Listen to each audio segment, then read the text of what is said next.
Give me fuel, give me fire, give me that which I desire.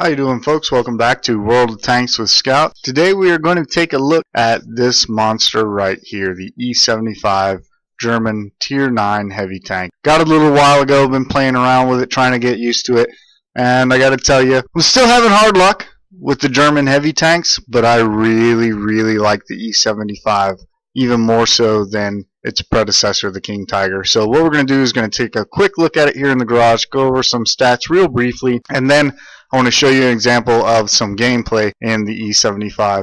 If stats bore you, if you're not really interested in going over the tank here in the garage, or you're already very familiar with it, click the annotation on the screen right now. It'll take you straight to the gameplay, and you can get on to what you're interested in. If not, if you're interested in looking at the tank a little bit, hearing a little bit about its statistics, and seeing where its weak points are, then just stay tuned, and we'll get right into that momentarily. So here we are. E75 German Tier 9 heavy. A lot like the King Tiger, but a little bit different. To start off with, hit points. It's got 1,920 hit points, which is a really good amount for a Tier 9 heavy tank. By way of comparison, the IS-8 has 1,800 and the STI has 1,900, so a good amount of hit points. It weighs in at 96 tons, which is significant because you can do some real ramming damage with this tank. By comparison, the IS-8 is at 58.9 and the STI at 63.5, so this is really one of the heaviest Tier 9 heavy tanks out there. It does have a 900 horsepower engine, which is significant because that gives it a top speed limit of 40 kilometers per hour, which is every bit as fast as the STI, but obviously it's going to be not as fast as the IS-8, which is in many ways more like a big medium tank. And you'll also find that the E75 is able to get to that top speed and accelerate and just basically move around the battlefield a little bit quicker than the STI. It's not quite as sluggish. Hull traverse is 30 degrees per second, which is, believe it or not, just as fast as the IS-8 and 4 degrees per second faster than the STI. So the E75 is not quite as ponderous as the King Tiger. In terms of armor, we'll go over the armor in more detail a little bit later, but just figure-wise, you're looking at 160 millimeters on the hull front, which you can see right here is very sharply angled, much better than the King Tiger, and then 120 millimeters on the sides and rear. And then the turret armor is 252 millimeters on the front and 160 on the sides and rear. But again, we're going to come back to that because there's some things you need to note about that armor. Now, the turret traverse is a definite weakness of this tank. This turret only traverses at 18 degrees per second, which is awful slow. It's tied with the Hellcat and the STI for one of the slowest turret traverses, if not the slowest turret traverse speed in the game. You're going to find that this is a really sluggish, slow responding turret, and in order to really swing it quickly onto a target, you're going to have to move your tracks as well. View range looking pretty good, 400 meters, pretty standard. 20 meters better than the STI, but pretty equal for most of your Tier 9 heavy tanks. And then signal range, again, 710 meters, pretty par for the course. 730 for the Soviets, but I don't know about you, I'm not really judging tanks based on 20 meters of signal range.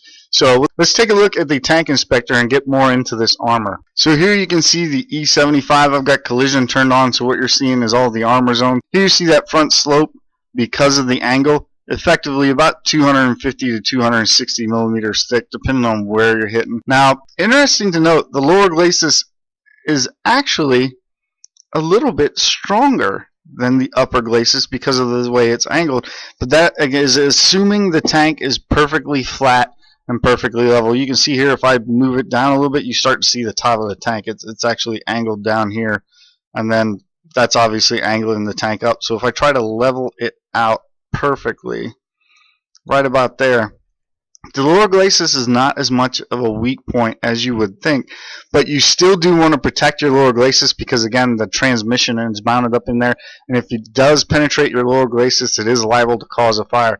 So not as weak as it was in the King Tiger, but definitely still something that you want to be cognizant of and something you want to protect. Another thing you'll want to note is the turret front armor right here.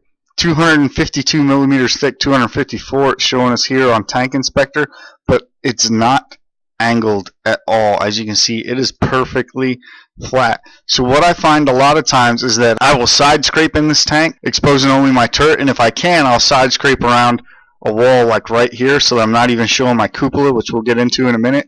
And if your opponents get frustrated, Tier 9 and especially Tier 10 tanks, they can and they often will load premium ammunition and just shoot straight through your turret because it is only 254 millimeters thick and it isn't sloped, angled, rounded at all like, say, the STI. So it's something you do have to be careful of. Another weak point I want to cover, this cupola right here, is definitely a weak point. You can see here it's only 193 millimeters of armor, and that's depending on where you're at.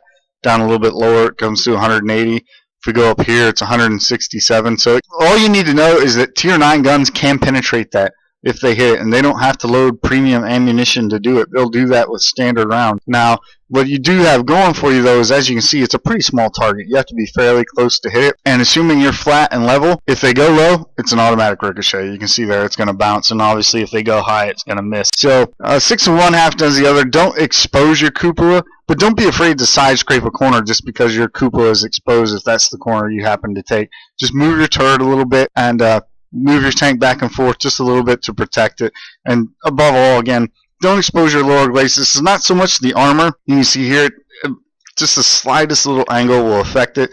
But it's really not such a weak point as it is on the King Tiger. It's your transmission. You don't want to get hit there and have your tank catch on fire. And as you see here, if you side scrape about like this, turn your turret over, ricochet here, you're looking at 270 here, 270 here. Again, the turret front is really the weakest point on the tank, and just know that if you start taking hits, you need to back up and look at the front of your tank and make sure that they're not loading premium rounds and going straight through the front of your turret. If they are, you probably need to reposition and go somewhere else. Situation that I've run into a lot in the past couple of weeks playing the the E75. So we're going to go back to the garage and compare one last thing, the guns. You can see I've pulled up the guns for the E75 here. I've got it up on top. The 120 millimeter gun from the M103 and the T110E5, the L1A1 from the Conqueror, and then the M62-T2 122 millimeter gun from both the STI and the IS-8 here on the bottom right, so that you can compare all. And one of the first things that you're going to notice is the rate of fire. This is the polar opposite, this tank is, than, say, the Tiger and the King Tiger. Your rate of fire is actually the slowest of all the other heavy tanks at 3.82 rounds per minute, compared to the M103 at 5.36, and then the Conqueror's gun at 5.71. You fire significantly slower than everyone else, and that's going to be a big adjustment if you're coming from the Tiger and the King Tiger. As far as penetration, at 246 millimeters of penetration, you also have the lowest penetration out of all of the Tier 9 guns. All the rest of them at 258. 259 in fact for the Conqueror, but 246 typically speaking in my experience is still enough to get the job done. What you get for that 10 or so millimeters of penetration is the best alpha damage of these Tier 9 guns that you're looking at here. You can see at 490 it's 50 points more than even the Soviet 122 and 90 points more than both the 120 guns from the Americans and British respectively. So really, really healthy alpha damage on the E75. Not uncommon to hit for over 500 points of damage. In terms of accuracy, it's really not that bad at 0.38, but again, it's not as good as what you're used to coming from the King Tiger and the Tiger. It's all Soviet gun accuracy, really. Look at the M62T2. It's the same thing, 3.8 as opposed to 3.3 for the Conqueror and 3.7, just slightly better for the Americans. If we look at aim time and a 2.9 second aim time, again, it's not too bad. Nowhere near as quick as the Conqueror with its ultra fast 1.9 second aim time, but it is significantly better than the 3.4 seconds for the Soviet guns, and not that much worse than the 120 millimeter American gun, the M58. 0.6 seconds. It's pretty big, but it's not god awful. But it is a significant difference, and that's something you need to keep in mind. Because what all that means is, in my experience, you really need to stay near cover with the E75. It fires so slowly that your opponents will often get 2 hits in for every one of yours if you're not very careful, and God forbid you bounce. then you really are going to take 2, maybe 3 hits before you get a chance to get a second shot off. And you just really cannot afford to bounce. Conversely, though, if you put this tank on a corner or near a rock, somewhere where you can side scrape, this tank can hold a corner like no other. The STI is really the only other tank that compares with this thing, in my opinion, when it comes to holding a corner or sitting on a rock and side scraping out and pounding people. And the STI may have a slight advantage because its turret isn't quite as vulnerable as the E75s, but you do definitely have some advantages in the E75, and that if that corner becomes unviable, the STI will often be stuck there. It's too sluggish to get out and move away or shift and respond, whereas the E75, its turret may be slow, but the tank in and of itself is nowhere near as sluggish, in my opinion, as the STI. So that's it. That's a quick rundown of the E75. I hope you'll find it helpful. I'm going to cut to a short clip, show you an example of what I'm talking about, side scraping in the E75, and then I'm going to show you some Mastery Badge gameplay with this monster German tank. So here we go. Alright folks, so here we have a standard battle on mines. What you see me doing right now is moving up to the east side of the hill. What I want to do is get over here to one of these rocks, either to the left one, the one on the left of the IS-7 in front of me is where I like to go, but since he's got that one, I'm going to pull off and go around and take this rock right here. You see the Foch in the IS-4 there. I'm going to get up here, get in position, turn, and show you what side scraping in the E75 looks like, because it's easy to hear people talk about it, but I know if you're like me, you want to know exactly what it looks like. And there you go, you see we just bounced a 155 shot from that Foch. Now you see the IS-4 coming up, look at the angle I'm at and the angle he's at. There's another ricochet from tier 10 heavy tank. You can see all he did was take our tracks. See how he's coming around, take a shot of his lower glacis, turn, move back and forth so he can't get an easy shot. And we get another ricochet from the IS-4. Shooting here for his lower glacis. He unangles it, and we get a penetration with a standard round. Move the turret so he can't shoot my turret. And we get another ricochet. And here again, just look at the angle I'm at. I'm going to go to an external view so you can see. Right into his lower glacis again, pull up, hide my cupola, move back and forth, and we get another ricochet. And from this angle, obviously barring somebody else driving up or artillery hitting on us, I'm perfectly safe. I can sit here all day. This IS-4 is never going to penetrate me like this. Yet again, another ricochet. And you can see up in the counter, we've already penetrated this IS-4 twice because he continues to give us the lower glacis. Now he's trying to side scrape, and he takes it in the side again. And again, still shooting standard rounds. Going for that lower glacis, still. Now notice the reload time on this gun. This is one of the things that kills me about the E75. The reload is so long. Now you hear the hiss, and you see the extra sparks. At this point, I'm pretty sure the IS-4 has started loading premium rounds and is still just bouncing right off the side of the E75. There's another bounce. We did take a penetration actually. I'm sorry, I didn't even notice that. And there we secure the kill on the IS-4. So there you see how you can side scrape with the E75, how to do it most effectively. That was, I thought, a really good example against a tier 10 heavy tank, and I just wanted to show that to you so you can get an idea of the angle that you want to sit at in order to get the most bounces with your E75. So now, without further ado, let's take a look at some actual gameplay with this tank. So here we're on Ruinberg. As you can see, it's a really good matchup. We're a top tier tank. The opposing team, really not all that good. They got several tomatoes, several mediocre folks. So this should be a really good game in the E75 just by setup alone. What I want to do is get down there, get into the city. There are 3 artillery, and they can be a nuisance in an E75. So I want to make sure that they don't get shots at me and get to a place where You saw in the little clip earlier where I can side scrape against these lower tier tanks and the few tier 9s that are out and just abuse them.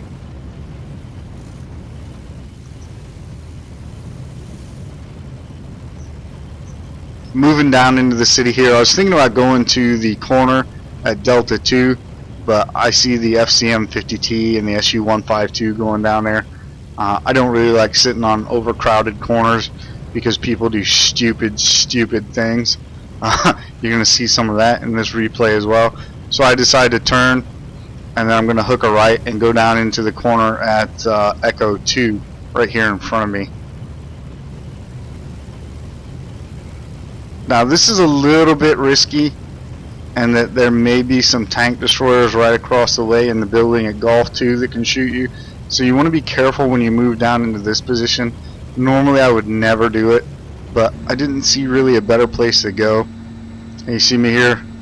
I'm really worried about somebody popping out somewhere around those hills or the church and getting my flank. So first I'm going to side scrape and just clear the church right here and make sure there's no one here before I think about scraping out around the other corner.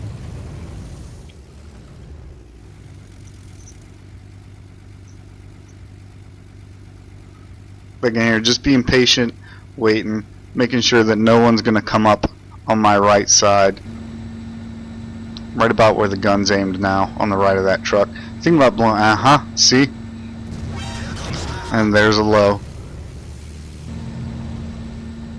Was thinking about actually shooting the truck right before that larva popped out, so it's a good thing I didn't. Just trying to angle here, not really worried about the larva. And then he just gets annihilated by everybody behind us. Now, pretty sure that no one else is going to wander out there seeing what just happened to him. So, come around the corner and there's a Conqueror and a KV5 waiting for us. Put a good shot into the Conqueror through the car that he was hiding behind. And again, you see every one of those shots either hits our tracks or bounces. Now, granted, a couple of those, two I think were from the KV5, really low caliber gun anyway, but even the Conqueror bounced us. Thinking about taking a shot at the turret front of the KV5 right there. Decided not to. Snapshot's not something that this gun is really good at all. Trying to get over the back of the KV5 into the side of the Conqueror there, but he pulled back and ended up hitting his front glacis instead. And again, with this reload time, that's why I said I don't like snapshot and I don't like taking risky shots, because look how long you have to wait for it to reload. That's my one, I won't say complaint, but one thing that concerns me with this tank. And look at it, I don't know what this T-32 was thinking. Screaming around the corner. We take him out of his misery. Take a shot from the Rheinmetall Borsig, bounce that as well. Looking at the cupola. And again, the reload time. Come on. Nope. By the time the gun reloads, he pulls back into cover. Not going to take that shot. It's just going to bounce. There's a flat surface. And we're rewarded for our patience with a 520 point hit on that KV5. And again, like you saw in the other video, perfectly safe right here as long as artillery doesn't draw a line on us. I can sit here all day long, not worried about any of these tanks. Now, thinking about taking that shot, concerned that it was going to bounce because it was rounded, and sure enough it did. But, you know, it was worth a shot. Probably should have shot at this cupola. IS-3 comes around the corner. He gets punished for it. 543 points of damage. That's a monster hit on that IS-3. And again here, reload. Come on. And by the time it gets reloaded, he's already moving. Don't want to get stuck again waiting on another reload, taking a chance he shot, so I just save it.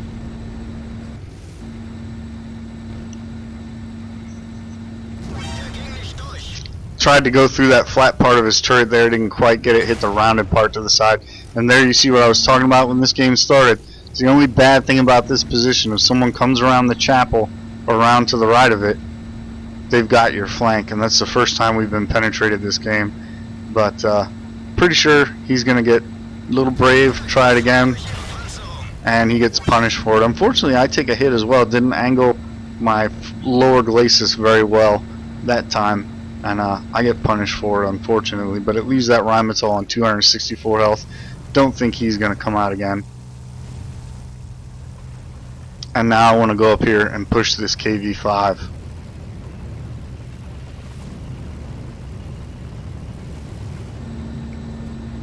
Come around the corner, get some bounce. 553 points right in the side of the KV5, and whoa! Did not expect that Waffenträger Panzer IV to be there. We'll stop right here and finish off this KV5 as soon as we get our unloaded. And thank you, moron, for pulling in front of my shot. 568 points would have annihilated that KV5. We're already on 3,800 points of damage. Still got over half the enemy team to go. That idiot just cost me a high caliber badge. Take a mean shot there from the Waffenträger Panzer IV, put one into him in return, and then the moron train comes by and mops him up. Not really fair to call them all morons. They didn't drive in front of me, but really frustrated with that FCM. If you're watching this, please, for the love of God, when you see a guy side scraping, shooting an enemy tank, don't drive in between him and the tank. You're gonna get shot by somebody. Stuck on the rocks here. A little bit of expert driving there. And again, morons, don't trust them. Gonna go out this way. Don't like people around me. Indian Panzer's gonna get in the way.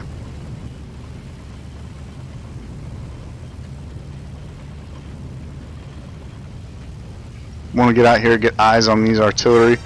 It takes so long to aim. I seen the thing turn green, the armor penetration indicator, took the shot, and of course I get a miss. Robbed of an artillery kill right there, and look how long it takes this gun to reload. T-54 down the way. Fire blind, try to pick him up. Unfortunately he gets killed just as I fire. Another kill that I missed out on. So now we're going to come up here. Excuse me. And push the Jagdtiger 88, put a shot into his lower glacis, and finally we get an engine fire, and just look at the damage mount up.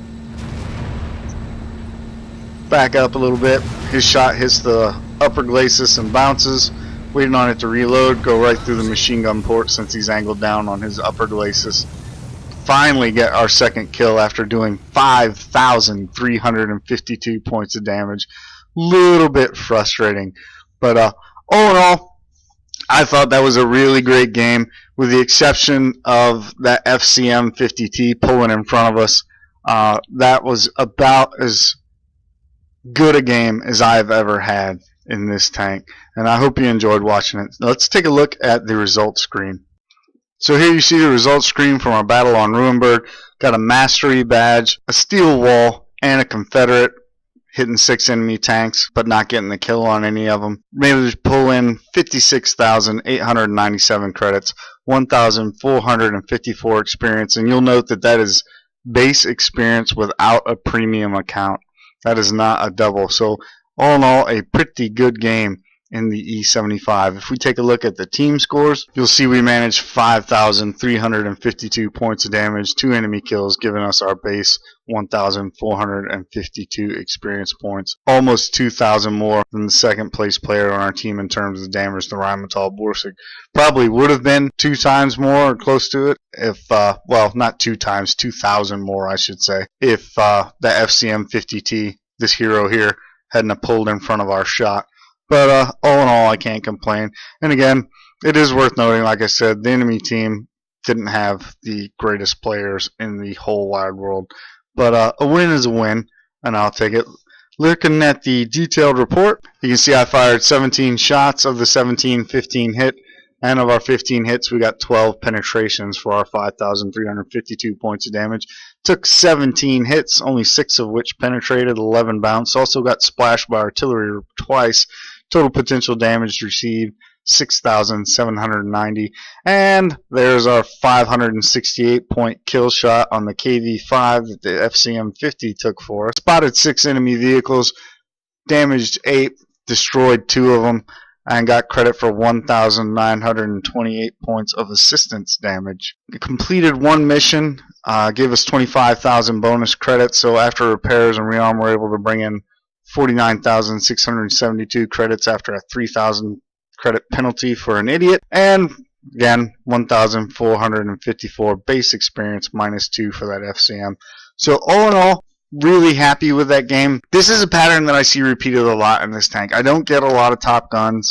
In fact, I haven't gotten a single one in this game. And the most I've ever managed to rack up is 5 kills in a game. Typically, I average about 4, just because the gun doesn't reload fast enough for me to kill enemy tanks. Someone else would usually swoop in and steal the kill. But I do find it very easy to get a lot of steel walls, a lot of ricochets, a lot of bounces, several Confederate badges, and monstrous damage with this tank if you play it the right way. So my advice to you, stick next to cover, stick to a rock, stick to a building, good position, side scrape around it, and just wear people out. And I don't really think you can go wrong with this tank playing it that way. So with that, folks, I'm going to call this one a wrap. I hope you enjoyed it. I hope it's been helpful. Thanks for joining me, and we'll see you next time.